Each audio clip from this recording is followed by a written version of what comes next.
Poland is the black sheep of the European Union on the environment, but it is also criticized by other European countries for its stance on civil liberties.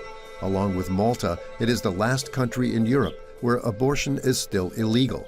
In 2020, it was even banned in cases of fetal impairment.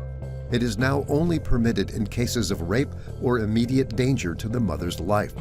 Pro- and anti-abortion campaigners clash over this issue, and one news item has divided society. In front of the courthouse in Warsaw, hundreds of people have come onto the street to denounce a trial which they see as a fresh attack on women's rights. But a few meters away from them, fundamentalist Catholic organizations are also demonstrating. Photos of bloody fetuses, anti-abortion slogans, their goal is to be just as visible as the opposing camp. 30,000 dzieci. Tyle każdego roku jest zabijanych w Polsce przez własne matki za pomocą pigułek aborcyjnych. Aborcja jest morderstwem, jest zabójstwem ze szczególnym okrucieństwem i domagamy się ogólnie karania dzieciobójców. This is a high-profile trial. Justyna Wydrzyńska, a mother of 3 children aged 48, is facing a 3-year prison sentence for having helped a woman who wanted an abortion. Justyna is a pro-abortion militant. A few months ago, she was put in touch with a desperate young woman who wanted to end her pregnancy. Justyna sent her abortion pills through the post. It was totally a stranger person for me. I just have heard a story that she's living with an abusive partner, with the violence. I knew exactly what she was going through because it was also my own experience. So I put this very small envelope inside the box and closed it and went home. 2 days later, the woman's husband called the police, who traced the pills back to Justyna. Her apartment was searched and a prosecution was launched against her. You cannot imagine what sending abortion pills can go like in 3 years in jail. Justyna has been fighting for the legalization of abortion in Poland for 15 years. She is at the premises of her association, Abortion Dream Team, with her friends Natalia and Kinga. Every day, they receive around 40 calls from women asking for their help. 3 p.m. I think 8, 9, 10, 11, 12, 13, 14, 15, 16. Cześć, chodź. Today, her lawyer has come over for a final review of her case before the trial. Jesteś gotowy na proces swego życia? Jestem. Sprawa stulecia aborcyjna.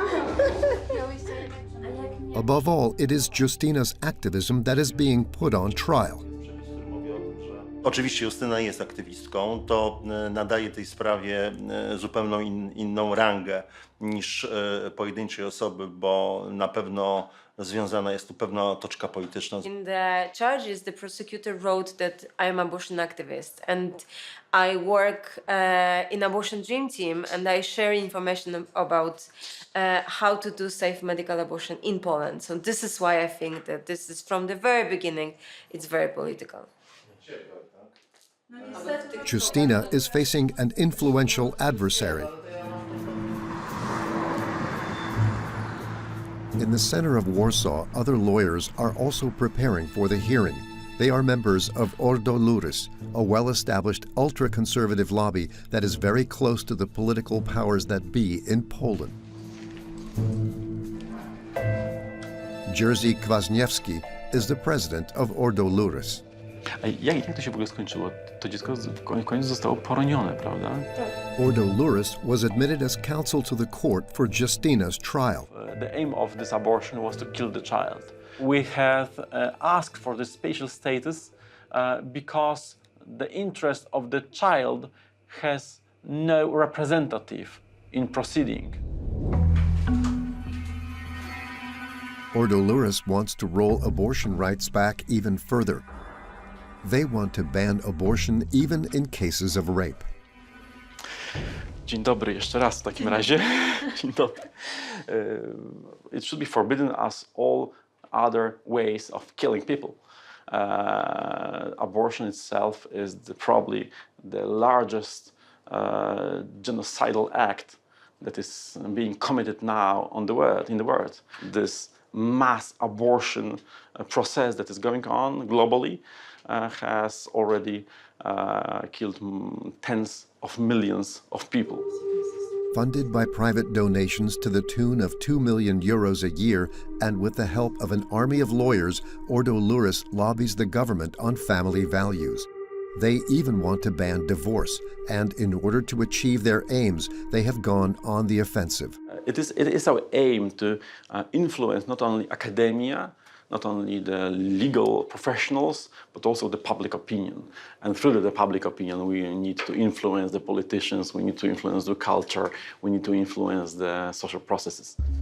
Ordo Iuris's methods are effective. Its members have risen to the highest levels in the state. In 2019, the founder, Aleksander Stepkowski, was nominated as a judge in the Constitutional Court by the Polish president, and 1 year later, along with other judges, the court banned abortion in cases of fetal impairment.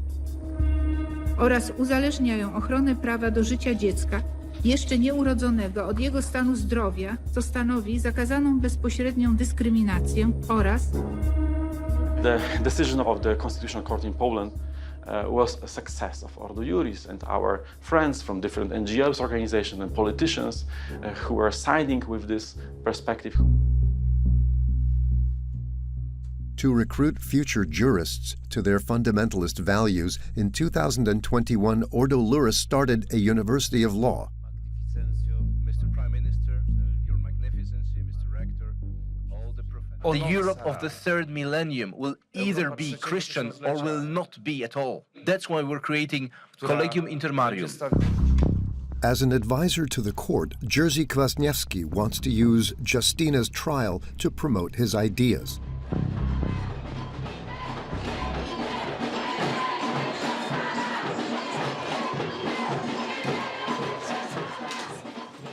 For the first time in Europe, a pro-abortion activist is on trial in Warsaw for helping a woman who wanted an abortion.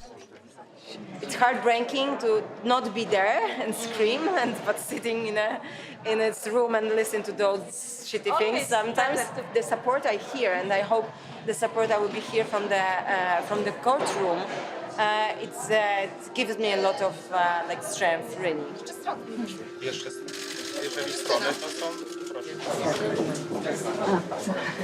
Dzień dobry, proszę Państwa. Otwieram rozprawę w sprawie 5K18/22. Będzie rozpoznawana sprawa oskarżonej Justyny Wydrzyńskiej. In the courtroom, Jerzy Kwasniewski, the president of Ordo Iuris, takes a prominent position right next to the prosecutor.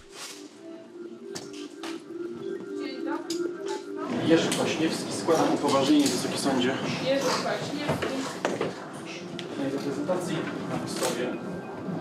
Justyna has to answer the judge's questions. I oskarżoną proszę o powstanie. Miała Pani bezpośredni kontakt z osobą, do której te tabletki zostały wysłane? Nie, nie miałam kontaktu. Nie miałam. Żadnego. Ani mailowego, ani telefonicznego? Bardzo Pani dziękuję. But within a quarter of an hour, there is a dramatic turn of events.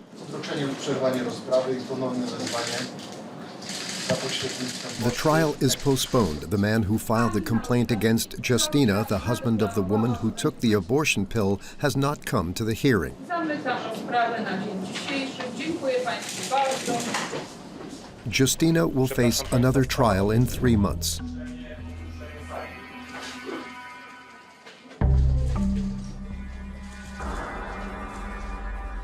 Jestem zła, że ta sprawa się dzisiaj nie odbyła. To jest trochę strata mojego czasu, bo w tej chwili mogłabym odbierać telefon i wspierać osoby w aborcjach, a muszę być tu.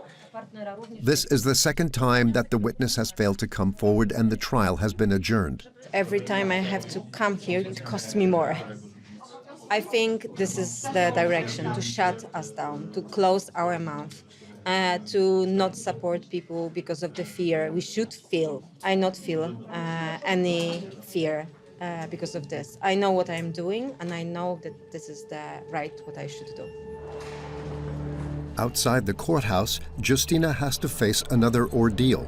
The anti-abortion activists don't hesitate to use shock tactics to undermine her.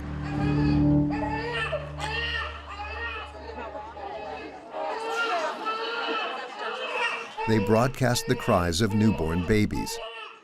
For me, I try to not think that they are here, like they are existing, because for me it's a waste of energy to focus on them, really. In March 2023, Justyna was finally sentenced to 8 months of community service. She is appealing the verdict. Long before this sensational trial in 2021, thousands of people came into the streets to protest. Izabela, a 30-year-old young woman, had just died following the refusal of her doctors to end her high-risk pregnancy. Her sister-in-law Barbara, based in Pszczyna in the south of Poland, remembers the evening that Izabela was admitted to hospital. 21 września Izabela się zgłosiła do szpitala w Pszczynie. No niestety w tym szpitalu nie udzielono jej właściwej... Izabela was 5.5 months pregnant when her waters broke prematurely.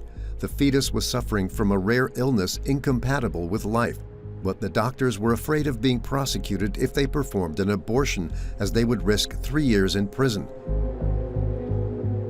So they waited for the fetus's heart to stop before intervening.